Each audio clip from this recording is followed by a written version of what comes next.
Okay. Well, I think we will go ahead and get greetings. We'll go ahead and get started. It's 7:06, so we want to be respectful of everybody's time. But first of all, just good evening, everybody. And on behalf of the full Fairfield legislative delegation, welcome to the kickoff meeting of the new Fairfield Business Advisory Council. We are so happy that you have taken time out of your day to join us tonight. So I am State Representative Laura Devlin, for those of you who don't know me, and I'm going to kick off tonight's program with a brief introduction and an overview of our goals. Each of us in the legislative delegation are going to introduce ourselves. Kristen is here. Representative Leeper sends her regrets. She is not able to join us tonight. A conflict emerged, and Senator Wong will be with us shortly. I have had the honor of representing Fairfield and Trumbull in the legislature for 4 terms now, and I serve on the Finance, Revenue and Bonding, the Education and the Transportation, and the Legislative Management Committees. For your background, for each of you in the chat, you can download a document or a slide, a PDF. I'm not sure what format it's in, but it does have contact information for all of us, our committee assignments, and all of that. But our goal with this Business Advisory Council is really to build connections between us, your legislative delegation, and you as business owners and business community, to ultimately help create a more business-friendly environment within the state of Connecticut. And we are really proud to have the support of both Fairfield's Department of Economic Development through Mark Barnhart, and also the Fairfield Chamber of Commerce through Beverly Ballas. We are all extremely aware that small businesses are the backbone of our state and our local economy. And what we do in Hartford can have a direct impact on your ability to succeed in our state. And we also understand that, you may not have the time to keep track of the hundreds of bills that are proposed in each legislative session and know which ones might potentially impact your business, or judge when you should submit testimony, or sign up to testify at a public hearing. And in fact, some of you may not have much knowledge at all about how our state government works, and that is okay. That's why we're here together. And what we hope is that through your participation in this Business Advisory Council, we're able to help empower you so that you know how to access resources that are available to you, including each of us. And we will also benefit from hearing directly from you. So this is the first in what we anticipate will be monthly meetings, at least through May, when the legislative session ends this time in May. So our program tonight is pretty straightforward. First, we want to lay out the goals and the purpose of this advisory committee, which I've essentially done for you. And then to help you understand the legislative process and how to participate, that will be covered by Representative Kristen McCarthy-Vahey. And then Senator Wong will lead us on a discussion on some of the issues ahead and some things that you may be dealing with now. But mostly we are dedicating the majority of our time to being able to hear from you. So any of your questions that we can address, the dialogue that we can have, we think will be really, really valuable. So with that, I am going to turn this over to Representative McCarthy-Vahey to talk about the legislative process. So Kristen, take it away. Thank you so much, Representative Devlin. And it's really great to see all of you. I see a few more folks got their cameras on, and thanks to everyone joining us, whether you have cameras on or off. We're really just glad you're here, and glad, as Rep. Devlin said, for the chance to hear from you. I too am in my 4th term. Rep. Devlin and I are classmates. We both entered the legislature at the same time. I serve as the co-chair, the House co-chair of the Planning and Development Committee. And I also serve on transportation. And my third committee is the Government Administration and Elections Committee. So those are the committees that I have the opportunity to lead. And tonight, and I see Senator Wong has joined us. So tonight I'm going to talk for a few minutes about the process. And for some of you, this is going to be a repeat of information you already know, perhaps a confirmation. And for others of you, perhaps there's new information. And as I said to Rep. Devlin, please feel free to chime in with additions as I go forward. But what we wanted to do was kind of walk you through the bill process, how an idea or concept then ends up becoming a law. And I'm going to talk for a few minutes, and then I'm going to actually share my screen and go to the Connecticut General Assembly website, which admittedly is not the most user-friendly place, just saying. But we're going to show you a couple of the places where you can find resources and information directly yourself. So how do ideas become bills? And that happens in a lot of ways. It could be a conversation that one of you has with us, or that an advocate has with us, or that a neighbor or a friend. And those ideas, as legislators speak with constituents and people around the state, then are proposed to the General Assembly. In the first year of the legislative session, which is the long year, legislators can propose a bill on any topic, and we file those bills directly. In this year, the short session, there are only proposed bills that we can file directly are those related to the budget.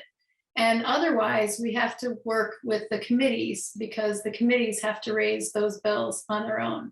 So when you think about ideas that you have, don't be shy about letting us know what, and letting any of the legislators know what your ideas are. Now, we are at this point in the process this year where we're pretty much coming up on deadlines. The proposed bill deadlines for those budget bills has already passed, and we're getting pretty quickly to the timeline of when the committees have to raise the bills.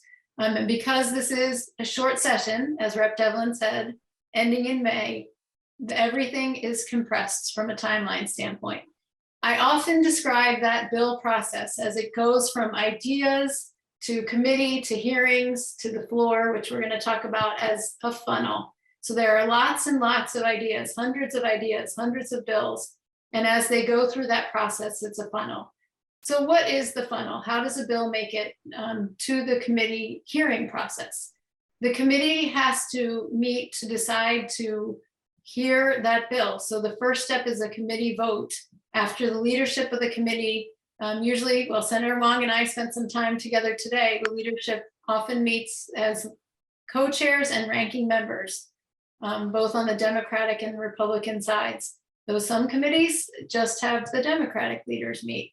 But the bills then are voted on by the committee to become either a title or a concept, or to have a bill that is actually fully drafted, the full idea comes out. And then we have the public hearing process. In the public hearing process, that's when you have the opportunity to have your voices be heard directly by the legislative committees. And that can be done either through written testimony or orally, or both. You can submit written testimony and you can testify. I would say in person, that's in the past, and I hope in the future again, but for now, we are still with Zoom hearings. And I'm going to walk through the website a little bit to show you how to find out some information about that. Once the committees hear the bills, then the committees have to again vote to advance those bills to either the Senate or the House. When that happens, there's another opportunity for you to advocate and to help make sure that your ideas and your proposals continue to move forward. So I'm actually going to go ahead and share my screen. Hang on for a second. And go to, oops, here we go. Wrong. There we are. Okay. So we are in this is the General Assembly webpage, cga.ct.gov. And if you don't know it already, I'm going to show you right here. This is the bulletin. And I call this kind of the daily Bible. The bulletin is a lengthy document, and I'm just going to scroll through. There's a bunch of information about how to contact people and who's who and offices. And someday when we get back to the Capitol, room numbers for where you can find people. But right here, you can see today at a glance. You can see all the events that happen in the General Assembly. And then down below, you can see lots of different information here, but I'm going to scroll down to the Public Health Committee. So Public Health and every committee that has a hearing, you see the bill here this Wednesday. They're going to have one probably very long, right, Senator Wong? I can't see you at this point, but committee hearing on an act concerning aid and dying. Now, I know this is not, not one that our Business Advisory Council would necessarily be testifying on, but I'm sharing this as an example. This is where it tells you when the committee hearing is, how you can watch the hearing on YouTube, how you can sign up right here for online testimony. And it also says it will be broadcast live on CTN. This right here, each announcement also has a way to reach out directly to submit your written testimony by emailing it. There is always a deadline for signing up with the Zoom hearings. We do that, usually it's the day before. So you can see this deadline is Tuesday at 6 p.m. And when you have the opportunity to testify, I'm going to go back to the General Assembly. There are a few tips and tricks that you can find. Whoops, wrong. There we go. Down here at the bottom of the website, these are all the citizen guide pages. And there's a link here that shows you some tips and tricks about testifying at a public hearing, including how to deal with virtual sessions. So there's, again, in writing, you can also call in by phone if you're not able to do Zoom. So that's the public hearing process. One of the things I forgot to tell you guys about at the beginning, this is the offices section. Just back to the how do ideas come about. The Office of Legislative Research provides a number of different reports and information, publications that you can access and find information about bills and ideas. So back to the tracking bills, Rep. Devlin was talking about how do you keep track of the bills? And there are so many bills to keep track of. There's one piece of advice that I give folks all the time is sign up for your trade association or the chamber emails, for example, because oftentimes groups like, I'm going to use the Restaurant Association as an example. They will send emails out to you so that you can know, because they have lobbyists who are working at the Capitol and keeping close track of all of the bills. So if you have a trade association, and I know Mo is someone who's been very involved and has worked closely with folks. So that's one way that you can help keep track of bills that you're interested in. Again, I'm going to go back down on the website here. You can also create your own bill tracking once you know what the bill number is, which that's something that the bulletin that I showed you before has, but you can also learn that information by talking directly to us as legislators. You can reach out to any committee clerk directly as well via email and find out if we're in the building. And when we go back to the building and you're in the building, you can also talk to folks there. And then I think the other thing is, I think I mentioned already, speaking directly with our chamber too. I think we've had a lot of success here in Fairfield. We have an amazing chamber. And the other group that I suggest, Connecticut Business and Industry Association, is another way to help track bills. I'm going to stop sharing. There's a lot more. Oh, Rep. Devlin, you want to chime in? I do. Sorry. Could you just go back to that for a second? And if you wouldn't just show the committee tab, because there's probably a handful of committees that people might be interested in. And that's just an easy place to sort of for a one-stop shop. Absolutely. Labor Committee is certainly one that has been in the news of having some what CBIA would call extraordinarily anti-business legislation going through the committee. General law, Maureen is very familiar with that one from our liquor stores, the Finance, Revenue, and Bonding Committee, and also the Commerce Committee. So they're not exclusive to those, but those might be some of the more relevant ones. Right, exactly. Well, just alphabetically, I'll go here to Commerce. So yes, and thank you, Rep. Devlin. Each committee does have its own web page. And on those web pages, you can see here first committee membership. So you can find out who serves on which committees. And in our case, here in Fairfield, we have Rep. Leeper who serves on this committee. But you can also see who others are on the committee and who leaders are. Each of the committees has what's called a bill record book, so it keeps track of the bills specific to the committee here. This is also something important when you're testifying via Zoom. I'm going to use this example. I believe actually they have. Commerce had one committee. So what you can see here, and I'm going to show you on the calendar too, ways that you can find out what the agendas are. So you have the bulletin, you have the committee page, and you have the calendar as 3 ways to find out what a committee's agenda is. So here you can see the public hearing agenda, and in it links to each of the bills that are being heard that day. Now, this is another important piece, and it's, again, not very user-friendly, but in order to find out who testimony by hearing date, we've got this. I'm just going to go back and do that one more time. See, I went here to the public hearing and then to testimony, because when you sign up, you will be put in a lottery and you will be assigned a speaker order for testifying. And that speaker order is kind of buried here in the committee page. So you click on the testimony link, you go to the hearing date that you're testifying, and you can see, click for speaker order. These are all the written testimonies that are submitted, but here's where the speaker order is. So you'll be able to see your name and what order number you will be in. So that's a kind of tricky one with Zoom. I will say I had advocated for years for online signups. I don't love Zoom hearings. I'm pretty much done with them, but I do hope that we will continue to have online signups, because it used to be you had to come to the building to sign up for your hearing and then wait to be heard. So that is one plus. I'm going to go back to the main page, and I mentioned the calendar.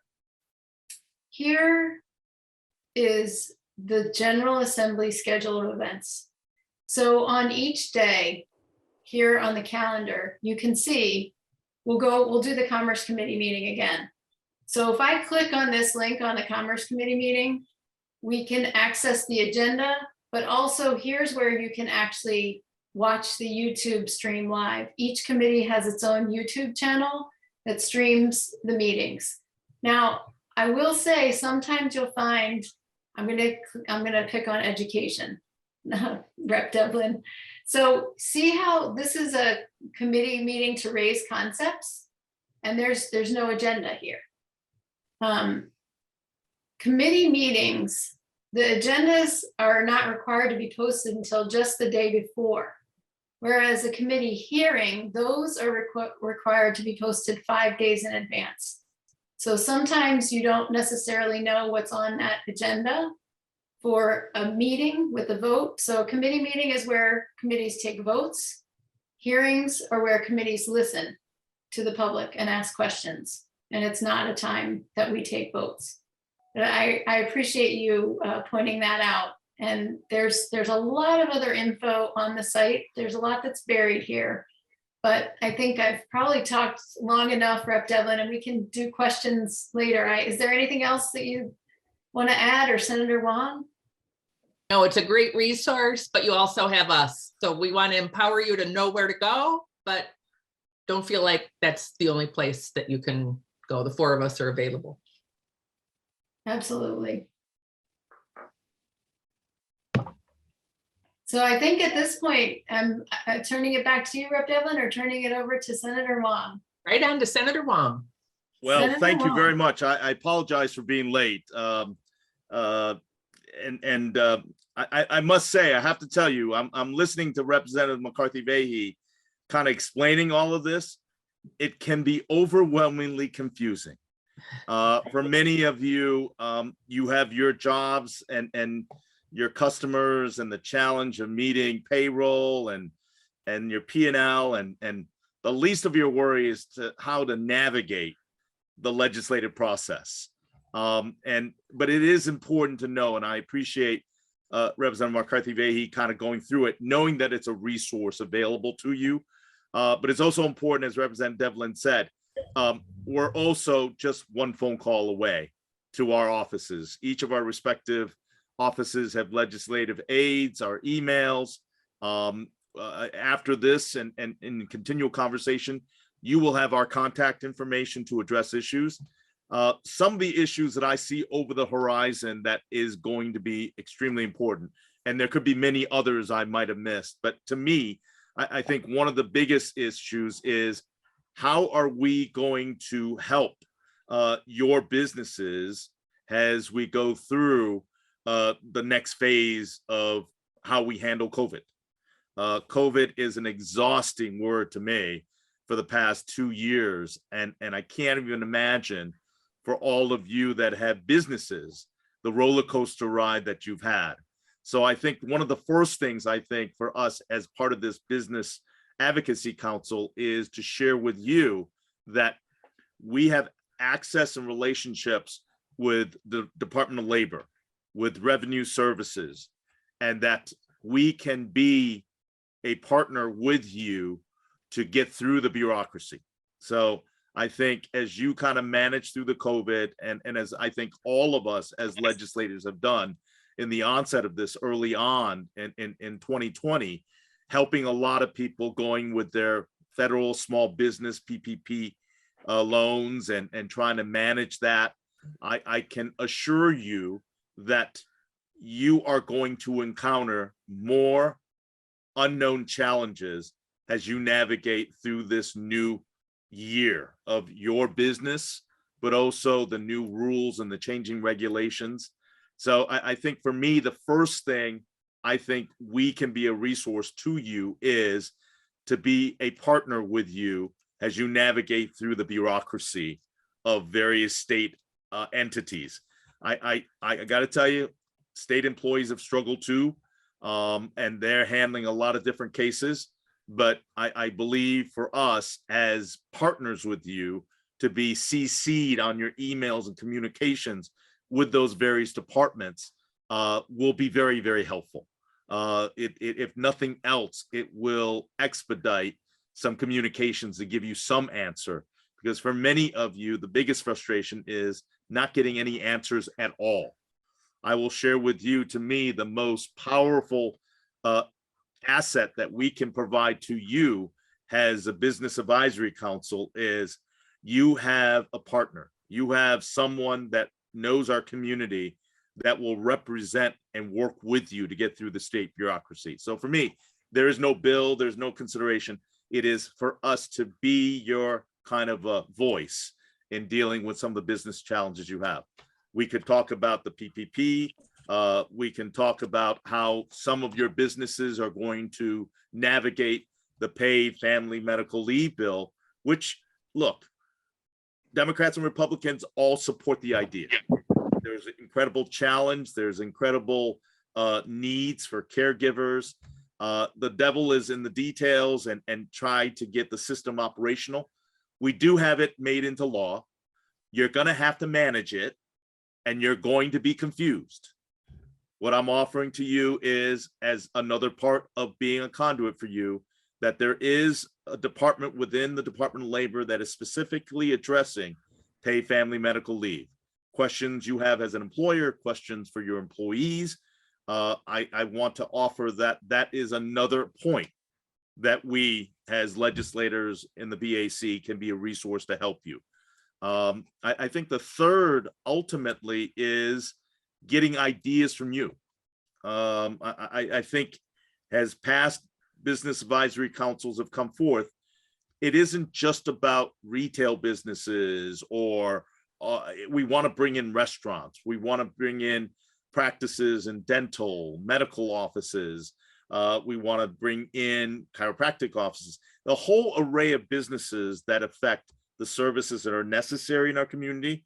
I was just kind of doing a little homework, and we were told that we wanted to look at some window dressing and shades. And I saw Deborah Moss there. So just a little shout out to Deborah. You know, and the BNI networks. I would encourage your members of BNI to join us in this, because we're only as good as a BAC council has the input and the engagement that you all provide to us. So it's a two-way street. It truly is a two-way street.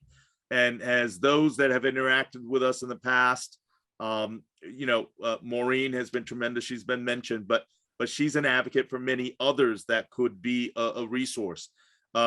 We had Lenora. She was very active with Sacred Heart University. You have members of Sacred Heart University in their extension. They could be part of the BAC. And now Leora has moved on to a different role. But I think ultimately, and who do I see on here? I saw Mr. Wettenstein that was in here earlier. We have a tremendous issue that is going to impact a lot of our commercial property owners and commercial property tenants, because in some cases we've had struggles in businesses and we have rent that needs to be coming due. How we handle that?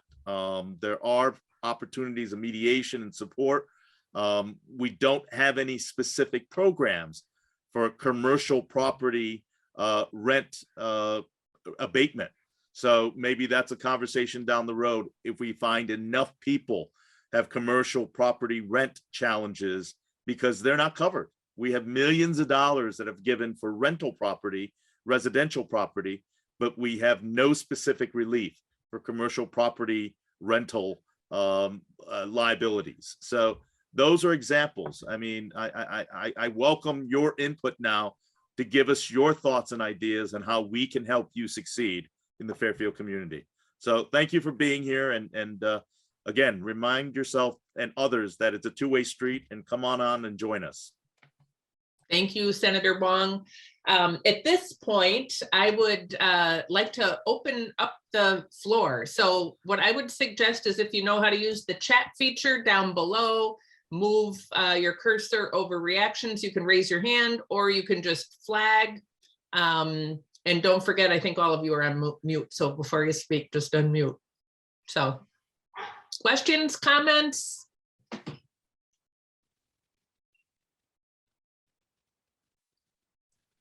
Oh, another area that I forgot to mention, health insurance for small businesses that are on the fully insured marketplace.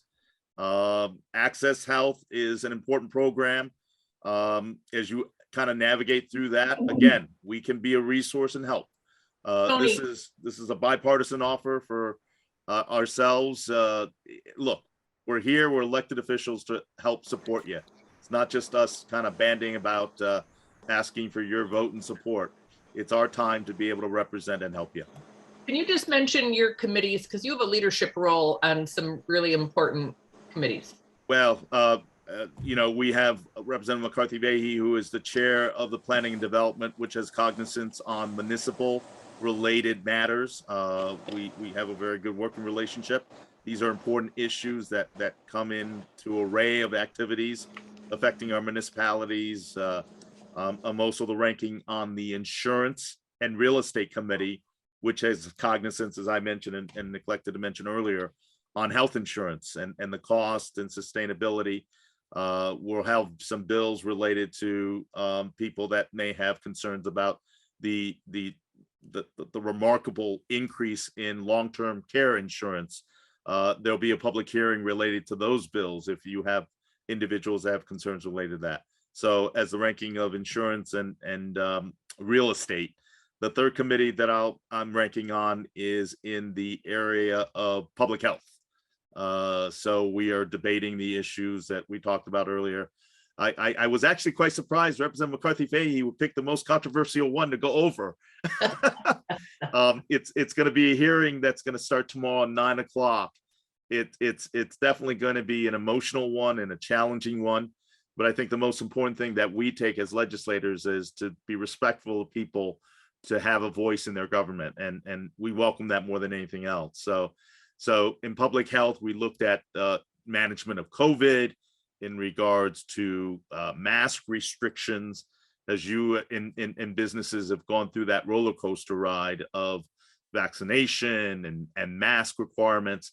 We'll work with the Commissioner of Public Health, the Commissioner and various other areas in regards to those concerns. The fourth area that I am the subcommittee ranking on is on bonding.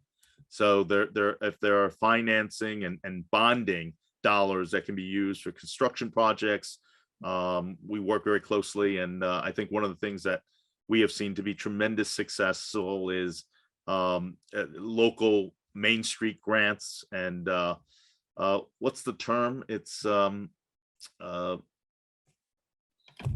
mind escapes me, but it's local business grants that is very helpful. My legislative colleagues, can you help me out on that? Speak grants or Spark grants? Oh, the steep grants. Steep grants. These are small, short-term economic assistance programs. There you go. I remembered. Thank you, Representative Devlin. Steep programs are one that are very helpful for Main Street improvements.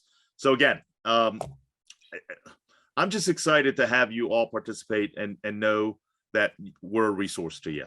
So thank you. All right, so back to the floor here, and I'm going to ask everybody to, raise your hand if you'd like to ask a question. We've got a couple in the chat, so let me read these out.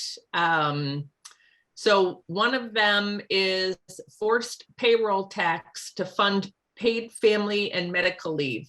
Tax cuts not paired with spending decreases that are only possible due to one-time federal pandemic funding that are not targeted to job growth is a problem. Will you address this so we can get away from business as usual? Do you want to expand on that any further? This is Brian Farnan. Yeah, I mean, it's just the overall kind of business climate for the state. What can we do? New payroll tax. I just hear from a lot of small business owners that it's hard to do business in the state. And, you look at the tax offerings being thrown out there now. We've got one-time, federal funding coming in. We've got also due to the bump in the stock market with capital gains, but those are not long-term solutions. So my concern is that whatever is given in an election year will be taken away in a non-election year when we get back to business as usual. So I'm just, what can we do to make our state more business friendly, especially for small businesses? So, okay, so let me start on this and with a couple of things. One, first of all, we've had unprecedented amounts of federal money coming into our state. So much money that honestly, the governor hasn't even figured out how to deal with almost $2 billion of it at this point. And that doesn't even address some of the infrastructure money that has been coming in. And without all of that, our state would be and will be. If you were part of listen to the Finance Committee meeting, the budget that was presented was very clearly laid out as one that will address 2023, and then we are in deficit. But the other piece is, and that just takes, a different approach to not creating a lot of new programs that you can't sustain. But let me throw this out to the group here, because I'll just make a couple comments on paid family medical leave. I'll tell you that it is so well intended, and I'm sure it's doing some really good things. It isn't a program that I supported the way that it was constructed. I supported a different approach, but that's irregardless. We had a meeting, my caucus did, and I'm sure that I would guess that Senator Wong and Representative McCarthy Vahey has as well. I'm really impressed with the director of the program and think she's doing a tremendous job of managing it. But all that said, you guys are sort of on the front line of having to administer and manage it. if you have one employee outside yourself, then you're forced to do this program. So I'd just like to hear from you. Has it been a real positive new program for you and for your employees? Are there any challenges with the program or anything you'd like to see different? Don't all jump at once. Mo, are you trying to speak? Because I can't hear you. Are you unmute? I haven't had one person say one thing about it. Oh. Not one employee. And is an employer having to? You have to post the stuff, and it's been no big deal. Great. Great. Anybody else want to comment? Chris, I'm going to pick on you simply because your company got me through my foot surgery really smoothly, and I appreciate that. So not to put you on the spot.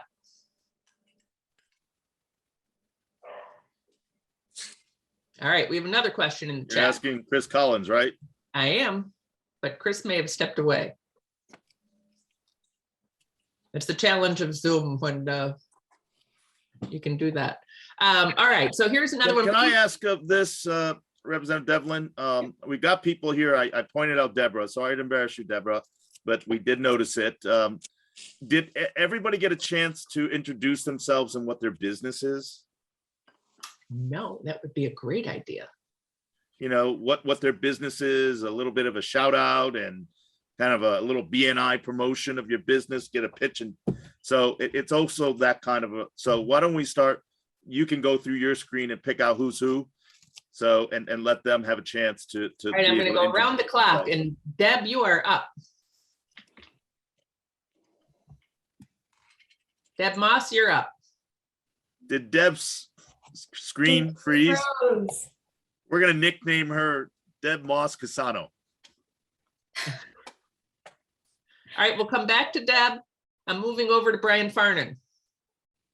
I'm Brian Farnan. I'm general counsel of the Connecticut Green Bank. I'm also an adjunct professor in business law and environmental law at Fairfield U and UConn. And yeah, just here to listen primarily.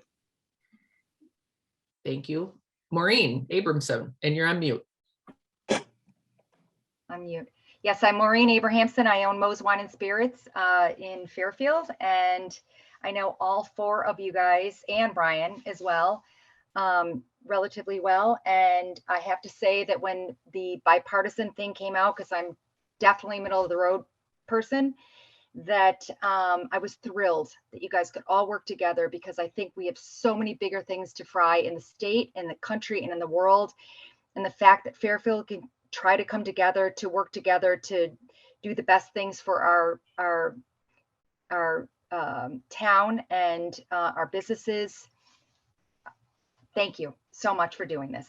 And hopefully we can get more people involved, and that's it. Awesome. Thank you. Thank you. Leonora, you're on mute. I don't currently own a business, but my name is Lenora Campbell. I am a parent, and I live in Fairfield and have lived in Fairfield for close to almost 30 years.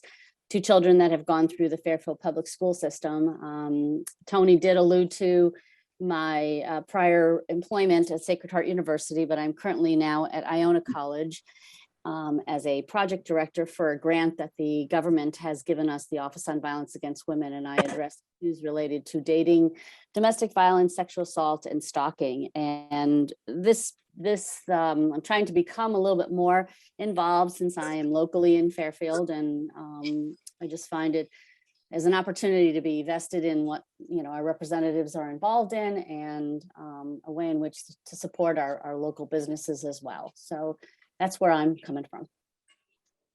Great, thank you. Nick. Oh wait, Deb, are you back? I am, yes. All right, take it away. Hi, sorry about that. We're introducing ourselves. Yes, please. Yeah, And your great. business. So, yeah, I'm a solo entrepreneur. My company is Windowful Interiors. I'm a certified window treatment designer. And I specialize in motorized window treatments because I'm very excited about not only the beauty and the comfort that they afford, but also the potential for energy savings. When you have smart window treatments that are coordinated with a smart lighting system, smart thermostat, you can save up to 50% of your heating and cooling costs with the right window treatments. So that's my sweet spot. And I work primarily in the Fairfield County area, and it's a fabulous field to be in right now. Beautiful. It sounds like Senator Wong is signing up too, so. All right, you guys keep moving around my screen, so I'm hopping back up sort of to my corner up here, and Justin, you are on, so unmute yourself. Hi. Introduce. Okay, so I have a company called Just in Time Productions Inc., which I've had for over 20 years, doing a variety of things, consulting, teaching, etc. But my background is in the computer industry, both in California, Silicon Valley, Australia. I worked for Computerland Corporation, Apple Computer, had my own computer company. I won't go through the whole list of things I've done, but currently I'm on the Economic and Development Commission with Mark Barnhart. And the reason why I'm here tonight is really to listen and learn, because I have no idea what you guys really do. So, I mean, I know you're a representative and so forth, but how do you actually do what you do? And I'm actually just going to ask a question. I don't know if I should ask it now. Maybe you can. Fire I just want away. to know, yeah, the inner workings of how you actually operate and deal with the other people that you have to connect with, you know, in the government, and how competitive is it? How competitive is it in dealing in that environment with other town representatives or other county representatives for lobbying and for getting things done for our constituency here in Fairfield?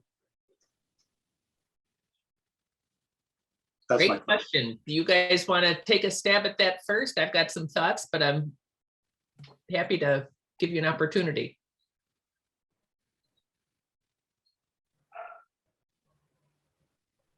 You want me to jump in first? Go ahead. So Justin, nice to meet you and thanks for being here. And also thank you for serving on the Economic Development Commission. I was actually, Senator Wong and I were classmates first. We were both elected to the RTM together in 2005. I believe that's correct, right, Senator?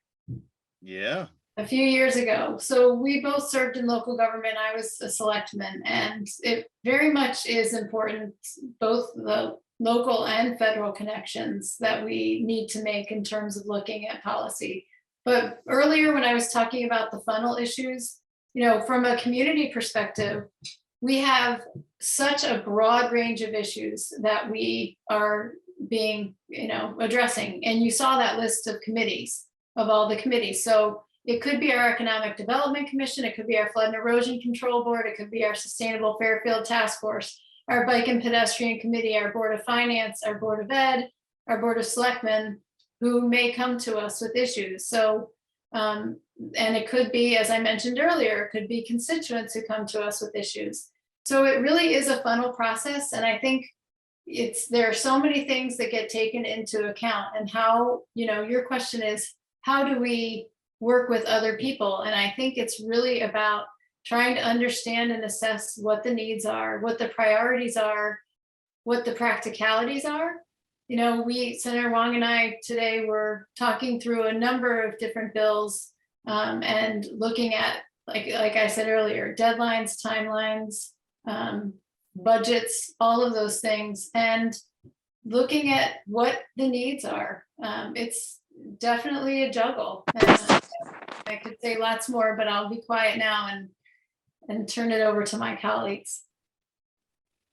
Tony, anything you want to add? I think, Justin, that's a great question, because in many cases, we have so many people that have questions, and they think these questions are silly, that someone should know this because it's all around us, right? And really, there is no wrong question. You have your business that is uniquely yours, and we need to understand it and how it affects you. So I think the most important thing we can offer beyond that we're available is that there are no silly questions, because we don't know your business, and your business may be unique in its challenge.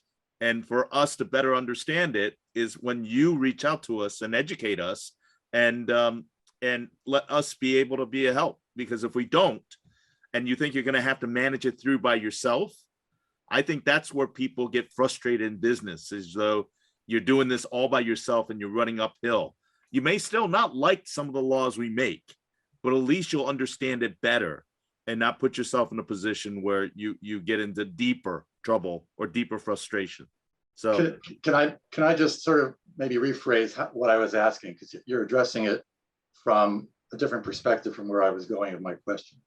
And that is, what do you folks do in the state? Like when you're dealing with what you do in relationship to the people you have to interact with in government to get things done, is it sort of like a passive situation where things are presented to you and you have to then respond to them? Or are you proactive in dealing with certain individuals who are the power players in our state government to get things accomplished for our town? That's really what I'm asking. So well, I like that question. Oh, go ahead. No, you go. All right. So what I was going to say is, above all, we are in a relationship business. And if you took all four of us together, there are, we probably have very different points of view on things. There are things we vehemently disagree with, and some things I hope we vehemently agree with. But to some extent, when we're representing our community, that's got to be put by the wayside, because our priority is supporting the residents and the businesses and the towns that we represent. From a broader perspective, again, it is so important to make relationships across the aisle on both sides in order to get things done and to be able to get things done in a constructive way. It's also a business based on trust.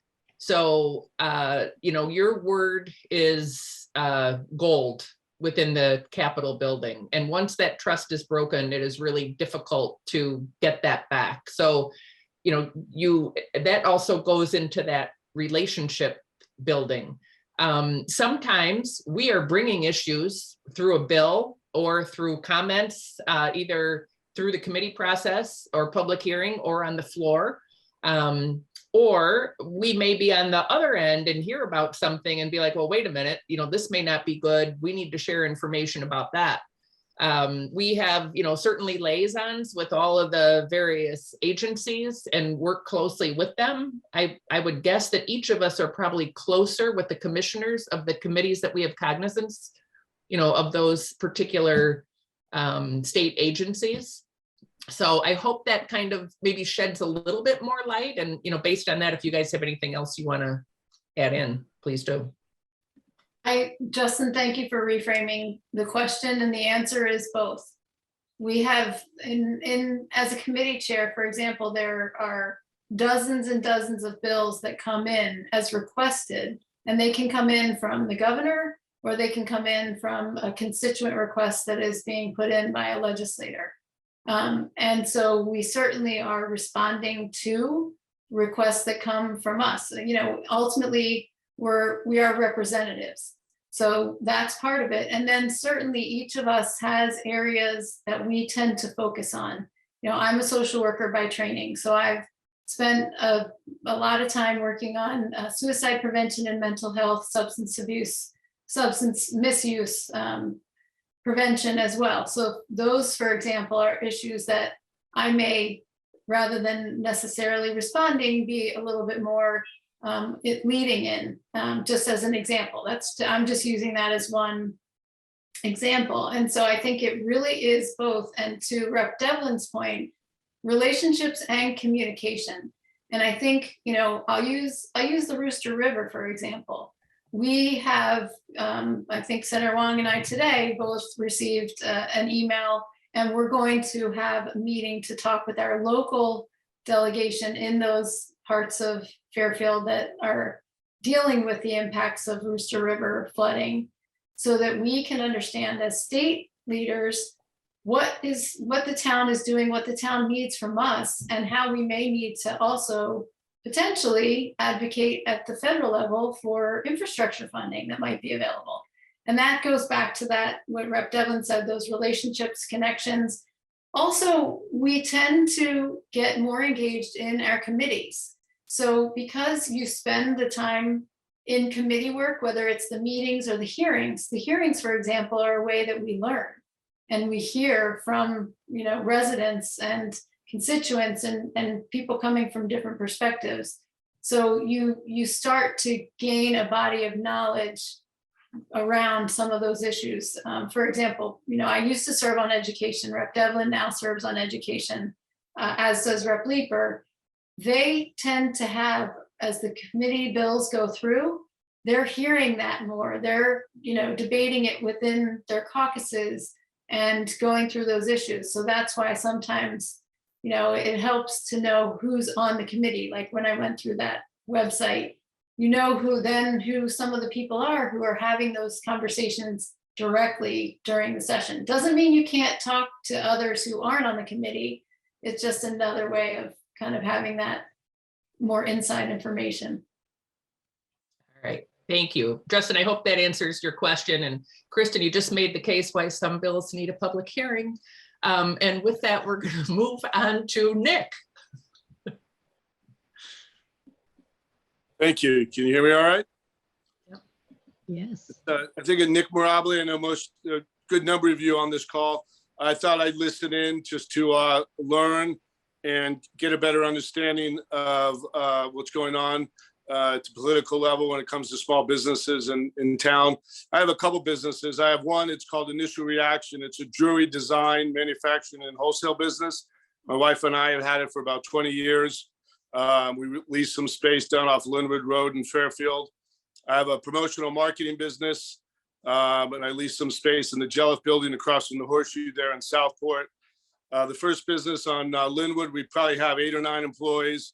My promotional marketing business, I have 2 or 3 employees. I opened up a new business last year. It's an Amazon delivery service partner business, and that's the biggest one to date. I have about 70 employees.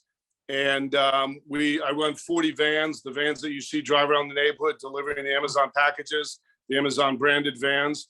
That's they call it a delivery service partnership.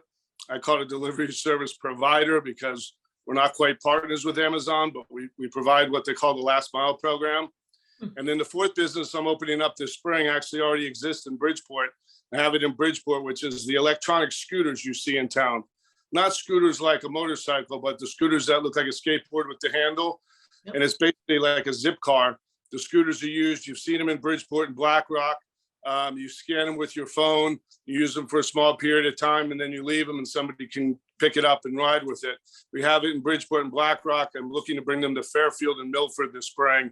So I'm working with Mark Bernhardt, writing an ordinance, and we'll be presenting it to the RTM and helping get that passed to have alternative transportation for Fairfield University students, students on the beach, folks that need assistance getting to their jobs in town, busboys, waiters, and support staff in our community that can't necessarily afford automobiles, kind of help reduce traffic and bring people to public transportation. So with 4 businesses and between the 4 of them, probably be close to 100 employees, a lot of what's going on that's I feel is squeezing small businesses is affecting me. A lot of the legislation, a lot of the regulations, a lot of the taxes. So thank you. Thank you for that. Thank you. Brad, I think Taylor is with the legislation or the legislative branch, so. Put Hey, you on everyone. mute. Should I go? Yes, please. I am Brad Kerner. A lot of people know me as the Eco Dude. I'm a COVID statistic. I left my 25-year career in nonprofit at Save the Children and Peace Corps and all that, and I opened a business. And because I'm such a genius, I opened a retail business in the middle of a global pandemic. So it's been really amazing. It's been a total learning curve, and that's really why I'm joining now. every day I'm learning so much about what it means to be a small business owner and an entrepreneur, but also trying to do a mission-driven business is quite interesting when you're still trying to make the bottom line and have exorbitant expenses. Rents in this county are incredible. Landlords think it's worth so much and the foot traffic is so much more than what it really is. So I'm just experiencing all that. It's been really fun. I won't lie. But thanks. I'm just learning when I hear how the local legislators are supporting small business owners, and just keep on learning. And then I'll be more equipped to ask questions next time. And I live in Representative McCarthy Vahey's district, and I know I can always go to her with my questions, and I do. Beautiful. Thanks. Thank you. All right, we have Don Peterson on 3 times, Don.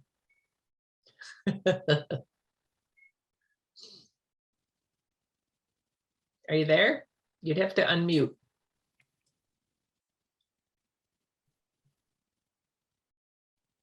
All right, we'll come back to Don. I'm going to go to Fernanda.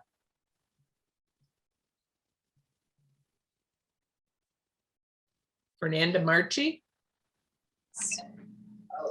Hi, Hi. sorry, I'm in my kitchen. Ugh. I'm gonna move. The world of Zoom. Yeah. I'm Fernanda Markey. I've met some of you before. I have an orthodontic practice in Fairfield. I've been living in Fairfield for 22 years. My office has been open for 12 years now. So I have a small business. We have 4 employees. I recently had to sign up for that paid medical leave thing. And so it's been, when I opened my office, when I first signed everything and did all my office situations, it was the recession. So then we go through COVID. So it's been a eye-opening experience. But I have a daughter in public school in Fairfield, and I have a lot invested in the town. I love it. I love where I live. I want to see it grow and be a great place to have a business and to live at the same time, which is unusual for dentists. Usually we don't live in the same town for various reasons, but it's nice and it's fun, and I really do enjoy it. Awesome. Thank you. All right, I'm going to jump to Sam Jen.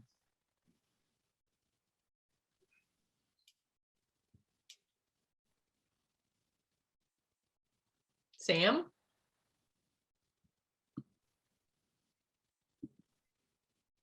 No?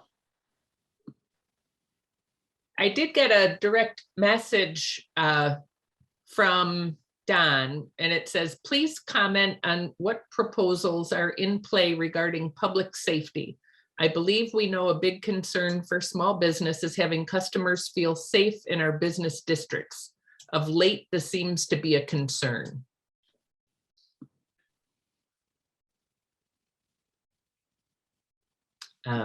I'm happy to kick off on that. I mean, I would wholeheartedly agree. Well, let me, first of all, does this anything that any of you as business owners share the sentiment of?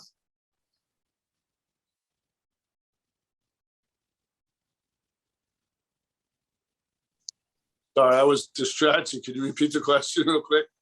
Sure.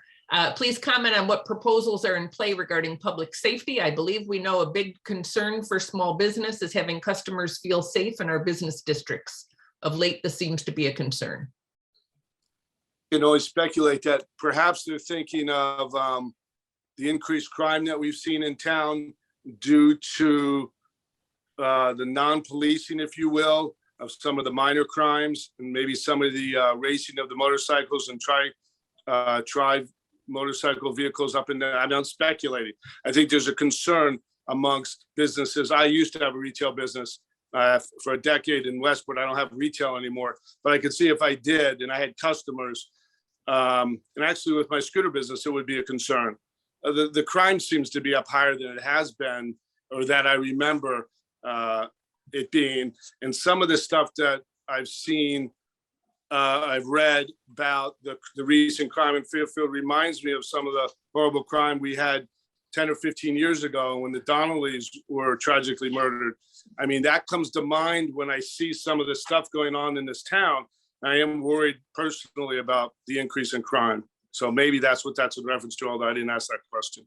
Right, right. No, thank you for that. So, certainly we've seen more, I think, incidents in our community than we have seen, well, at least in the 23 years that I've lived here. I have submitted legislation to the Judicial Committee. I don't have high hopes that it will be addressed because it sounds like the majority leadership of the committee isn't really entertaining any changes to what has been done over the past few years. It's early still a little bit, so I hope that it does.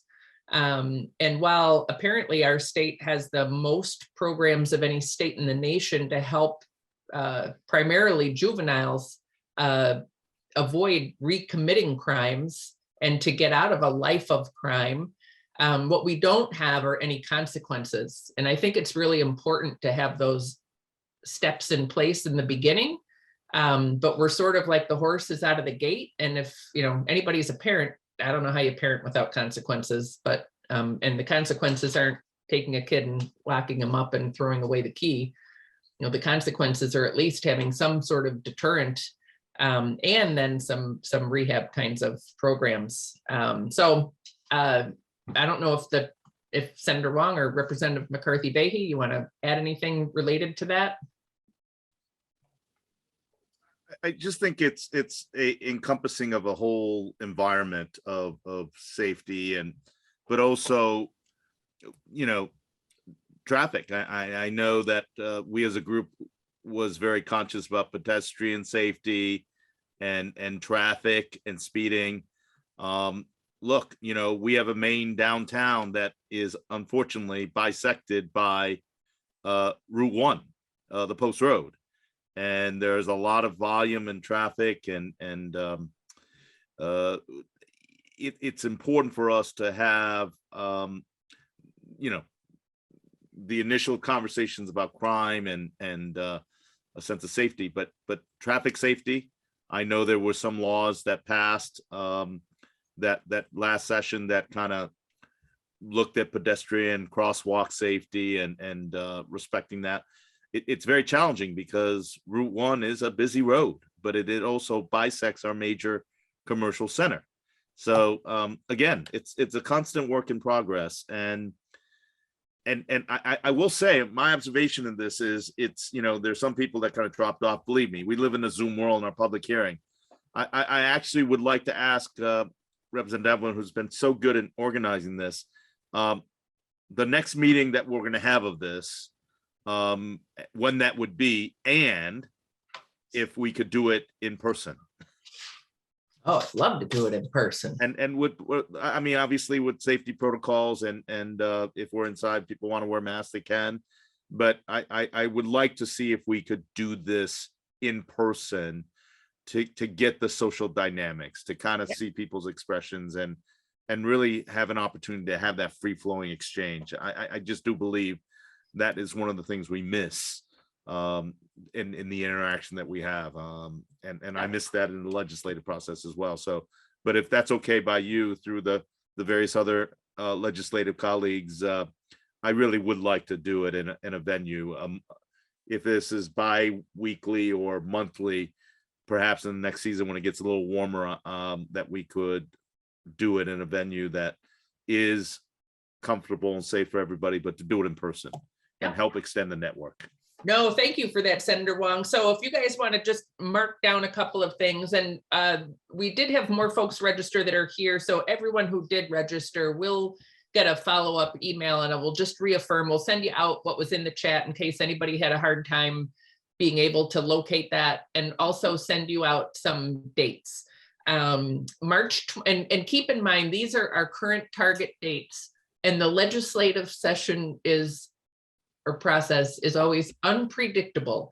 We could be stuck in a House session till 2 a.m, or we could be in a public hearing. Hopefully neither of those cases on these situations, but March 22nd would be our next one, followed by April 12th.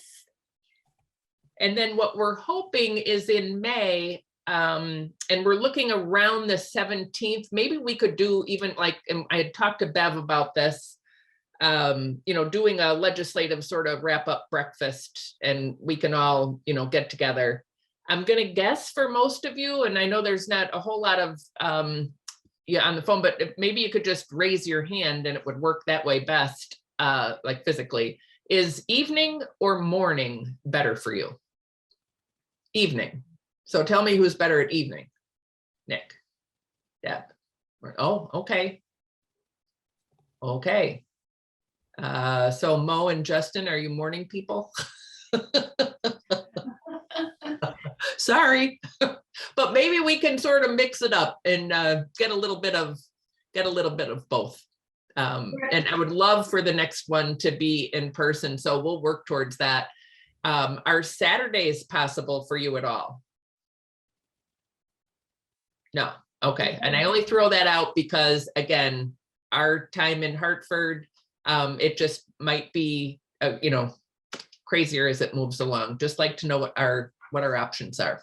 Okay. So may I, Rep. Devlin, just jump in response to two things, actually. One, to comment on Don's piece. There's no question that we all want to not only feel safe, but be safe in our communities. And I think that we're seeing trends actually nationally in terms of some of the impacts of COVID, and some of them are that we're seeing increases related specifically to more violent, gun crimes. We've definitely seen auto theft issues. And for me, in terms of addressing those, I think what we want to do is we want to be able to make sure that we are using evidence-based solutions, and that we are helping to identify where some of those breakdowns are, whether it's in implementation or understanding or access for information, et cetera. Rep. Leeper has had a couple of forums, and I've joined her to learn from folks, particularly directly from our detectives, also from some attorneys and people who are involved in the juvenile justice and the justice system at large, to understand. I'm not certain what the Judiciary Committee is going to address, although I'm hopeful that there will be, and I expect that there will be some changes that are going to be on the horizon. But I think that that's, it's an important issue. And I think, to Senator Wong's point, we're seeing a number of trends that have evolved post-COVID or during COVID. Traffic deaths have increased, pedestrian fatalities have increased, a number of things that whether there's causality or correlation, I don't know exactly, but we do know what's happening. So I think that the idea of coming together, how does that relate to it?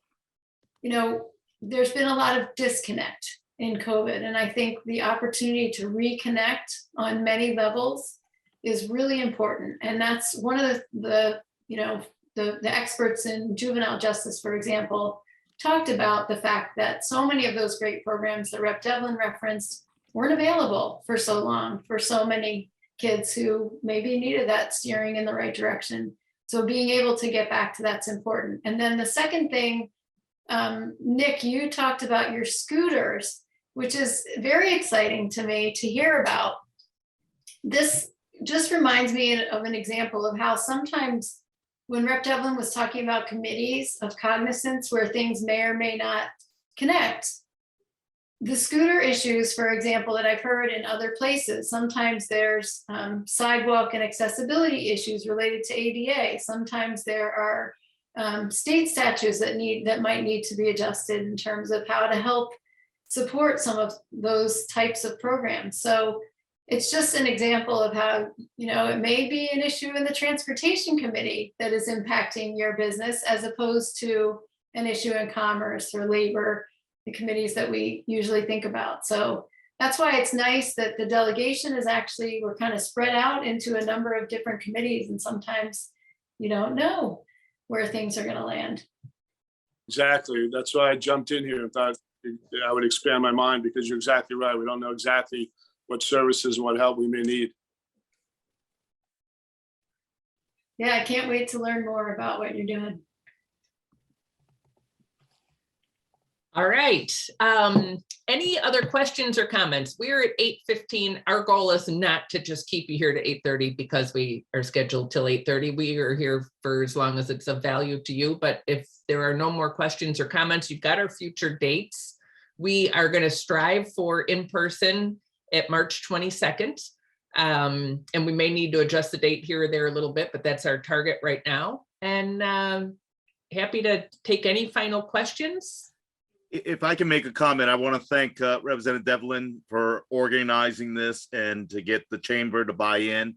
I want to acknowledge Representative McCarthy-Vahey and Representative Leeper for making this bipartisan and raising the questions. I truly believe that our March 22nd with better understanding of what the BAC could be and what it's intended to represent and service the community.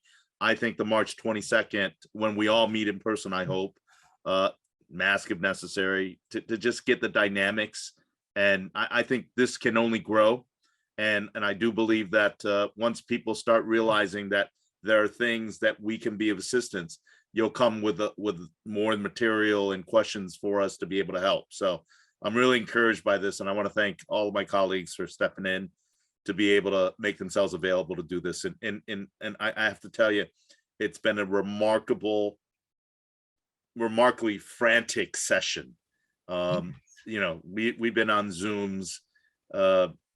I know for myself and Representative McCarthy-Vahey, we've been on Zooms and probably since 8 this morning, nonstop back and forth. So I'm really glad to be able to do this with people, but I miss interacting with people in person. So I look forward to that. And thank you, Representative Devlin. Thank you, Senator Wong. And I'd like to thank both you and Representative McCarthy-Vahey for joining. And I know Rep. Leeper did want to. Kristen, do you want to make any final comments? No, I'll just echo the thanks for getting us rolling and for those of you taking the time to be here to help us learn from you, understand what's going on and make that connection. So I look forward to the next time. Awesome. Thank you. And thanks to all of you who have joined us tonight. We really hope that this becomes a two-way street. We will learn from you and help to be more effective in representing you and advocating against issues that are important to you as business professionals. And at the same time, you know, you can take advantage of our knowledge and resource as well. So we really look forward to learning from you and vice versa, any ways that we can help. So thank you. And I hope you all have a great rest of your evening. Again, our contact info, if you didn't download it, will be sent out, and reach out to us anytime. We are here for you. Awesome. Thank you, everybody. Thank you.